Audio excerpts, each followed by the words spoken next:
3, 2, 1, feast.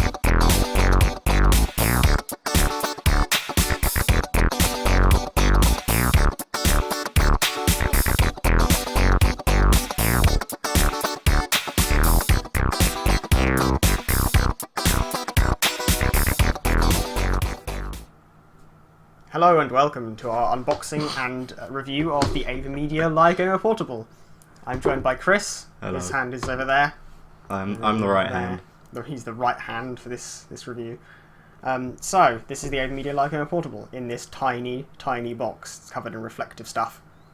Yeah, as you can see, it'll record in full 1080p, but whatever that means, I'm not sure because it says 1080p 30 and 1080p 60 on the box in various places. So it's the Avermedia Live Gamer Portable. It's a really small box. I was quite surprised when I pulled this out of the mail and saw that it was well, this small. Like, this is my hand, which is probably an average sized hand, I would say. The camera's just changing its focus there because it's a good camera. Yeah, it supports input for HDMI and DVI through an HDMI port, and input for component. It's got like an AV breakout cable kind of thing going on. It's also got stereo audio 3.5mm input so that you can use it with a microphone, which just acts as a pass-through. It all passes through out of an HDMI port on the other side, so that's the output to your TV. It also has an SD card slot for recording without a computer. Yeah, you can just stick it on to record, and it'll record your games without a computer onto an SD card, which suggests it does have some good encoding hardware in it, unlike the other thing that we unboxed, which didn't unbox at all, and tried to use, and it was disgusting and horrible, but we'll probably put a photo of that in later and tell you not to buy it, because just don't. On the back of the box, right here, it's got some interesting stuff. Again, this SD card slot going on here. It's got just a LED indicator on the front. It's got flexible connectivity. Ooh, fancy. It's got a PC-free switch, so you could just put a little switch and it turns it on and off. A hot button for instant capture and streaming. Over here you can see all of the resolutions that it supports. That's a lot of resolutions right there, I like that. And those are the resolutions that it supports without the PC to do some of the thinking work. Up here, this is interesting. It says the maximum recording quality is 1080p at 30 FPS. Yet inexplicably, over here, it says capture 1080p at 60. Anyway, I'm sure we'll find that out when we unbox it and review it and see what it actually is like.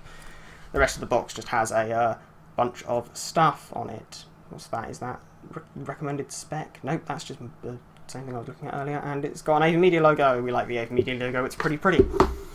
So, Chris, would you like to take the knife? Oh, wait! Yeah! Oh my god, he actually had a knife. You see, I was joking there because he had a pencil, but no, he's got a knife. Would you like to take the knife and slice the bottom of the thing, just round the bottom there? Yeah, there we go. That's how it's done. See, this would have been a lot more hilarious with a pencil. It would have been a lot harder with a pencil, I'm beginning to think. Yeah. Oh, and you're getting, yeah, okay. Awesome. Just rip the cellophane off there. So pretty. You may do the honours. Yes, I will do the honours. And open up the joyful. Just don't drop it. I'll try not to.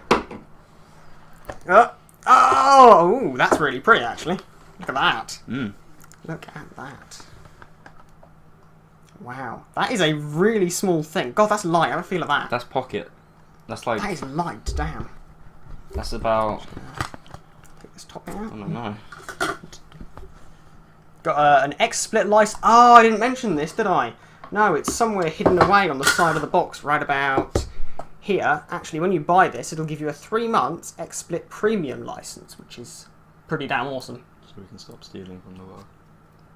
Stealing? Oh, they have a free version, which is very restricted. But we use OBS anyway. We like OBS. OBS is good. But we'll be testing it out with XSplit and with OBS, and anything else we can find that we'd like to test it out with. Because I'm a bit of a nerd like that. So that's a card. Presumably it's got a licensing thing on it, so I'm going to tip it out off camera just to make sure that, you don't see any of that.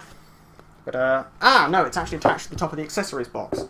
In the bottom, it's got this. Download the user manual and the recording software thing from that address, which is handy. We'll be doing that shortly. Meanwhile, Chris has figured out that this is a button. It is, in fact, a button. Let's good sound. That's all the contribution that I can ever make to opening things. Finding the buttons. No, I'm sure you can make great contributions to opening things. No, because I just literally throw away the manual. So the thing opens with a little tabby bit on the end, and it slides out like so, and then all of the crap is inside, including, oh, look at that! That's a little sleeve case thingy to put it in. That is really squishy and padded. That is really nice. That is a super squishy, cool, padded thing. Put that on the floor with a nice thunk. Really? It was static, so it stuck to your face. No thanks. So they've included... Ah, here you go. It's an audio pass-through cable. If it'll come into focus, which is just a 3.5mm stereo to 3.5mm stereo, which is always nice. A very good accessory to have included. Here's the breakout cable with their proprietary whatever it is on one end, and RCA jacks for... What is it? It's YPBPR, isn't it? YPBPR and left-right audio, which are nicely colour-coded so that you can tell the difference. These are blue and these are black. There you go. Handy dandy. Handy dandy, I need to not say that anymore. Pretty nerdy. Ah, here you go, standard USB mini cable. That's a USB to plug into your computer, and that's the mini cable for the thingy. It looks like it's USB 2, which is cool, cross-compatible with lots of things, and they've included a really tiny HDMI cable. Look at that, isn't that adorable? As well as... Oh, that's really cool. That is a cool accessory to have included. I don't know if you can see it through the bag properly, but this right here is a PlayStation 3 connector, and on the other end is their proprietary AV connector, so you can connect it straight to a PlayStation 3 without having to have any weird breakout cables like the ones that I decided I was going to buy before I started this review. And now there's nothing in the frame. Hang on. There you go. There's all the cables. Managed to make it into frame. I put this in its box. Oh, you put it in the case. That's a really awesome case. Nice. And actually squeeze it. Squeege. And it's got an Avermedia logo on it. That's really awesome. So yeah, let's have a little look at the unit itself while I punch the microphone in the face and make a giant noise. Jesus. We are professionals. Look at that. It's got is that faux brushed aluminum or is that real brushed aluminum? It's probably faux brushed aluminum.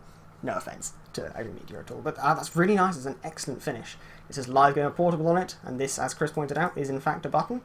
Yes. On the side here, there's HDMI in and out, so this is the input and this is the output to your TV. It's also got AV in with their proprietary breakout cable, and it's got audio input and output just for a pass-through, so you can add a microphone stream to it, which is cool. We'll probably have to record onto a computer because I don't have a microphone that isn't USB. Well, your USB mic is a nice one. We like it. And on the back here is the very shadowy switch. Oh, that's a good feeling switch. Listen to this.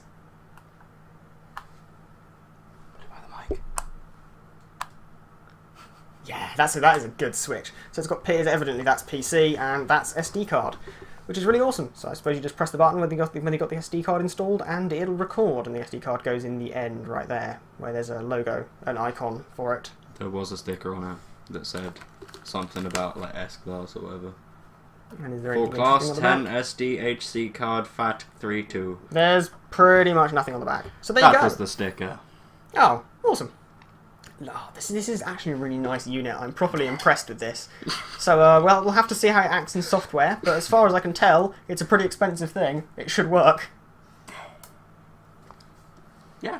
So underneath this bit of paper in the bottom telling you where to download the thing from, there was more box, and in the more box there was this giant manual that folded out into a million different languages, and it just tells you how to connect it up. So we probably could have just shown you this and that would have been the whole video. Nah, we're going to do a proper review of it. But yeah, this covers a lot of languages, so I presume they sell this in a huge amount of territories, which is good. Paper sounds. The paper sounds are just destroying the microphone. You just killed someone. Someone in the world has just died. RIP headphone users. So we just wanted to show you how you can connect all of the weird interconnects on this. I can't stop clicking that button. It's getting to me.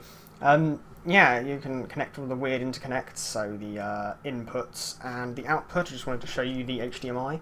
So this is the HDMI cable that goes out to Chris's television. And this is an HDMI that goes from your console to the thing, which is unbelievably short, but that's probably why they included it. Yeah, so that's the HDMI, input and output. There's also the AV in port, and I'm just going to grab the AV in adapter thing for composite, which I'm going to, a component even, which I'm going to put in the right way up. This should support 1080p. It's got left-right audio on it, which is pretty standard, and that's not even in the shop. And you can also use this squid of RCA connectors to connect it to the AV input, which would work like so. Just going to put it down on the old surface here, and you connect the blue, green, red. That's that one, and then the audio ones are blue, so you can tell the difference. That's a white for a left, and that's a red for a right. And there you go, you've got a giant squid of stuff to connect it to. And obviously you would use the same HDMI output to your television. So we're going to head on over to our testing PC, and we're going to start by going to gamerzone.avermedia.com, where we can download the drivers from.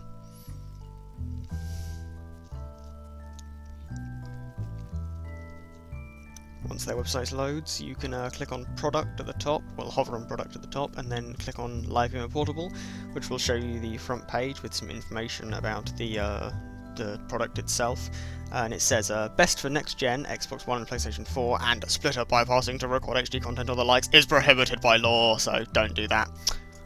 Then you click on the little download button, and then it brings up this, and you can see you can get an application and driver for Windows, similar for Mac. You can get a Stream Engine, not entirely sure what that's all about, a firmware upgrade which can be done through Windows or through Mac, a quick start guide, and a user manual, and of course a TS to MP4 utility, because it sometimes exports in the TS format, which you can probably going to have to convert to use with your editing software.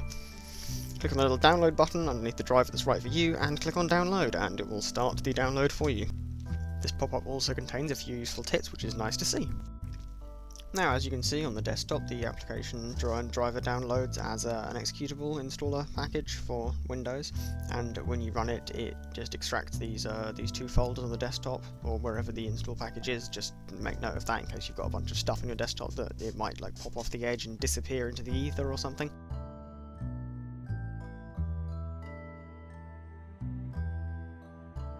After hacking through all the security prompts, the Avermedia setup will appear. You need to click I accept the license agreement, and then there's an option for a complete or custom install, and you can change the destination of the install folder. I'm going to go for custom, and you can here choose the Avermedia RE Central software and the driver. Obviously you're going to want the driver regardless if you've used the software, but I'm installing the software as well so that I can show you how the whole thing works. A little box will pop up on the bottom right hand corner which will tell you the progress of the installation, and I'm just going to speed this bit up because it could take a little while.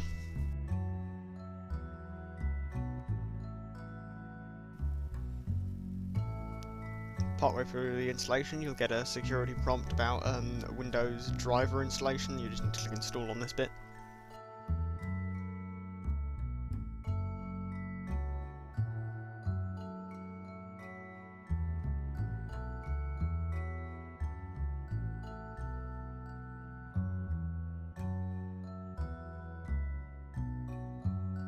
And after the installation completes, you'll see that there's an Avermedia RE Central link on the desktop, and also there should be one in the Start menu. Every time you start it, it's going to give you a security prompt on Windows unless you disable UAC or, tick the little box that says Always Trust.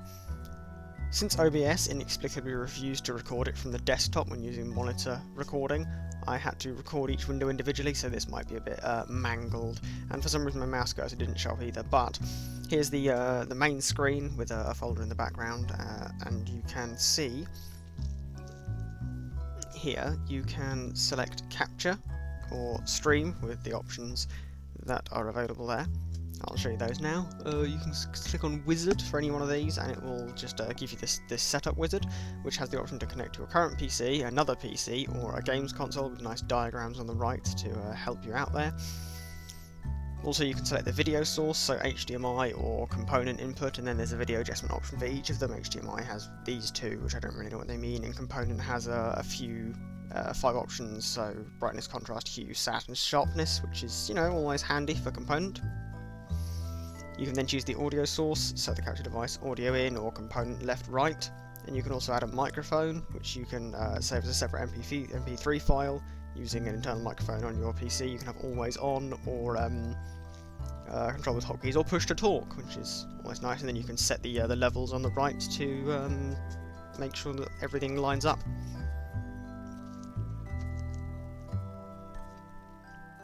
Then there's the big one, the video settings. There's the video format. You can save it as a TS or an MP4 file, which is both using H.264 with AAC audio. Then there's also resolution settings. There's frame rate settings, which I pointed out here, because when you change the resolution settings from 720p up to 1080p, 920 by 1080, the frame rate option for 60 FPS disappears. It only goes up to 30 FPS in here.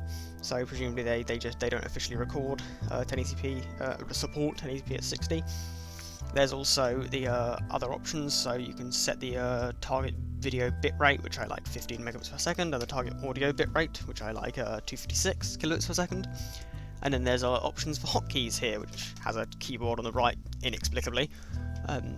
Start and stop video capture, obviously, always a handy one. Snapshot, you can do start and stop video capture from the device with the button on the top, which is really awesome.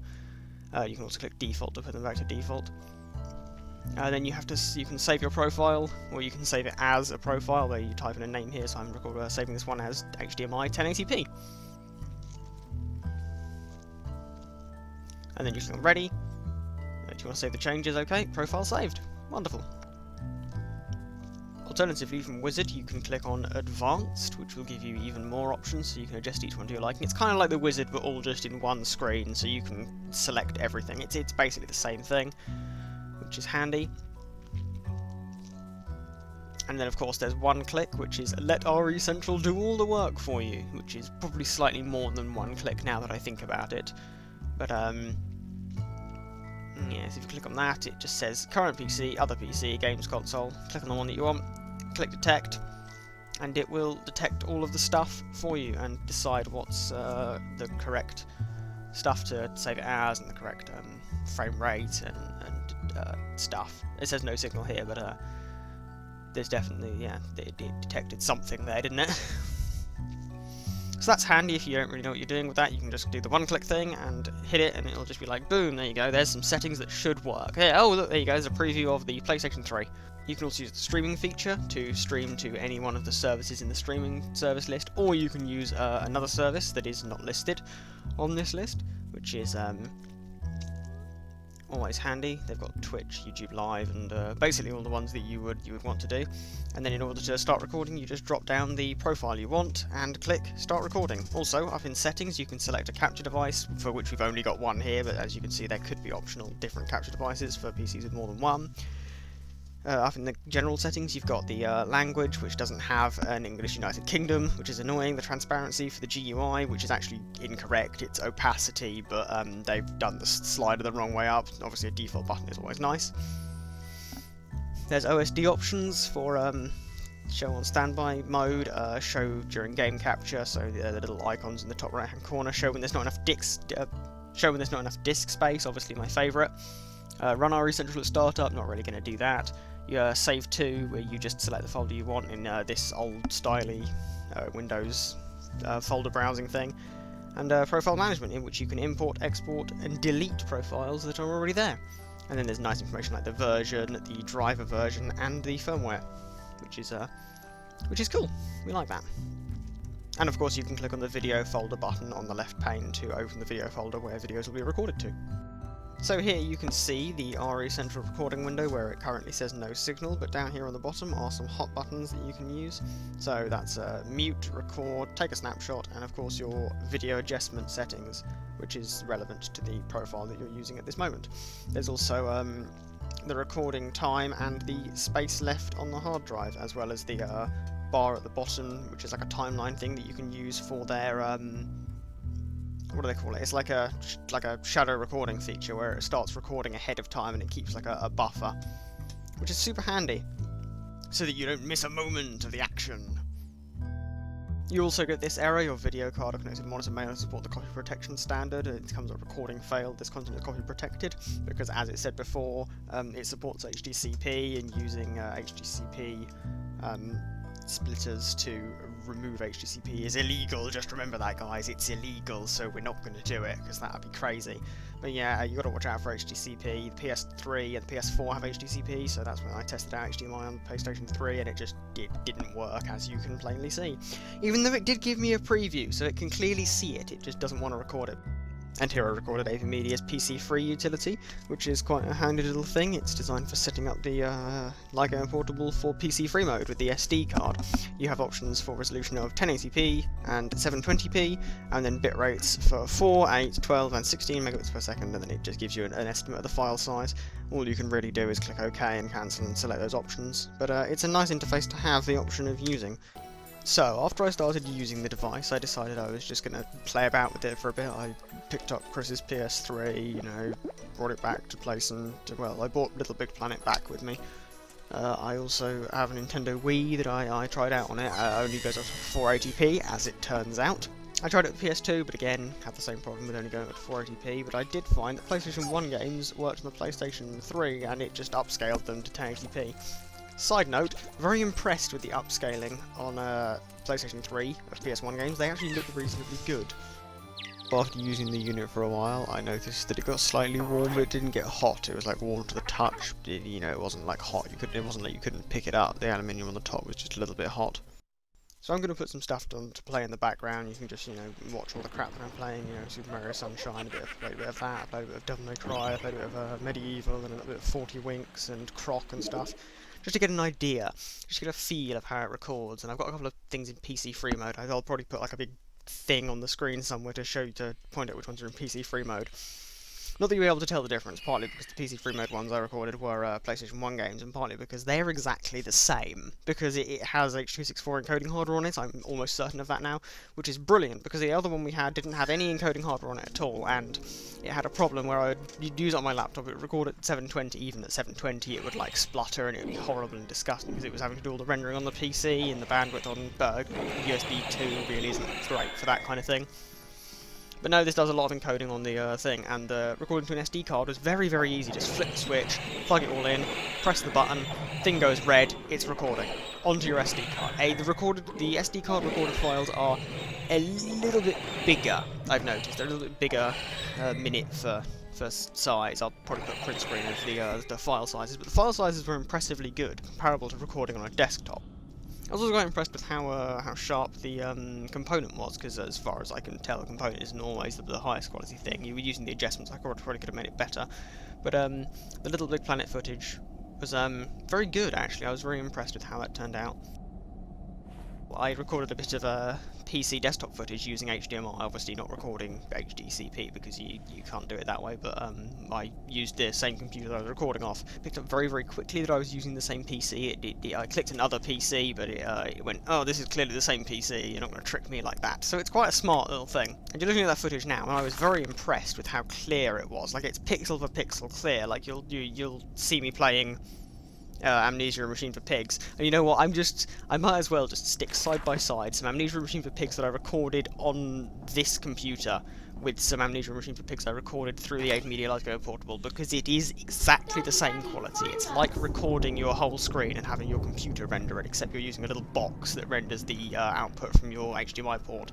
It's really fantastic, I actually really like it. So here's a shot of some side-by-side of Shovel Knight. I played on my computer recording with OBS and my side computer recording with the Avermedia Live Gamer Portable. I was very pleased with the results. The Live Gamer Portable recorded a great picture, much like the one that OBS recorded, as you can see for the side-by-side here. I would definitely recommend this for recording your PC if you don't have a lot of horses. In the end, I didn't try recording with OBS. I did open up OBS, I did look at the settings, it found it, but it couldn't quite see it correctly. It's probably an error on my part, and I'm sure it does work with OBS. I have no doubts that it works with XSplit Broadcaster, because that's the software package they include, but I found that RE Central was very, very good. It was like conclusive, it had a lot of good stuff in it, it had all the options you would want, it exports as MP4, not just as their proprietary TS, and I found that it was actually very, very easy to use. The TS files do open with VLC and Windows Media Player. I had a couple of problems early on with the audio not being quite right on a couple of the PlayStation 2 games that I played, but I think that was probably my fault more than it was the thing's fault, because later ones that recorded okay on both TS and MP4. First off, I tried rendering their TS files with Handbrake, and it took quite a while because I had to render them into MP4 from H.264 TS to H.264 MP4, which made a whole new file and rendered all of the frames and stuff. As it turns out, the TS utility is actually very good. It seems to basically extract the data from the TS format and put it immediately into an MP4 format. It doesn't take very long and it doesn't use your CPU very much, so I would definitely recommend you download and try that if you want to convert it. Having said that, I didn't experience any problems with dumping the TS files directly into my editing program. They seem to work just fine in there and they play okay in Windows Media Player. Overall, I've been very impressed with the unit. It's small, it's light, but it feels very solid, very well built. The button on top is nice and clicky. It's got a variety of options. It's got all the input things you'd want, so HDMI and component input. You wouldn't really want anything else. You wouldn't want to have to hook it up to a GameCube or anything odd like that. The HDMI pass-through is basically pixel perfect. It doesn't do anything to the image on the other side, and the scaling up and putting together of all the digital stuff from YPBPR is very, very good. Actually, I was impressed with how well it did it. I'm sure with a bit of sharpness adjustment in the software, you could get it to look properly, you know, like HDMI signals. But obviously, you might run into issues with recording PS3 this way. So, you know, take it into your own hands on your head, be it if you decide to use HDCP strippers or something. I wasn't going to do that for this review, but as it turns out, the component is very competitive. Recording to SD card was also an impressive feature. I like the PC free mode setup thing that you get with RE Central, because it just means that you don't have to go out of your way to make sure you have the right pass through on your TV, or it's not dictated by the TV, it's very much in the device itself. So you can record in 1080p even if you're then streaming up to a 720p TV that doesn't support 1080p inputs. Overall, very impressive piece of equipment. I would definitely recommend it at the price that it is. You can find links in the description for current pricing, but I'll tell you how much I got it for. Maybe you won't be able to get it for this when you look at it. But I bought it in the end for £100 plus shipping, but you know, whatever. Then you can find a shop that won't store that won't charge shipping for it. So that'd be handy. The Legend of Sparta. Thank you very much for watching our review of the Avermedia Live Gamer Portable, a Witty Gamers approved product. If you've enjoyed this video or found it helpful, you can join me in conversation down in the comments, or you can leave a like. That's always really helpful. And if you really like video game content, like video game commentary, you can subscribe to our channel. There'll be plenty of that coming with our new device that we have to record it on. Thank you very much for watching. Goodbye for now.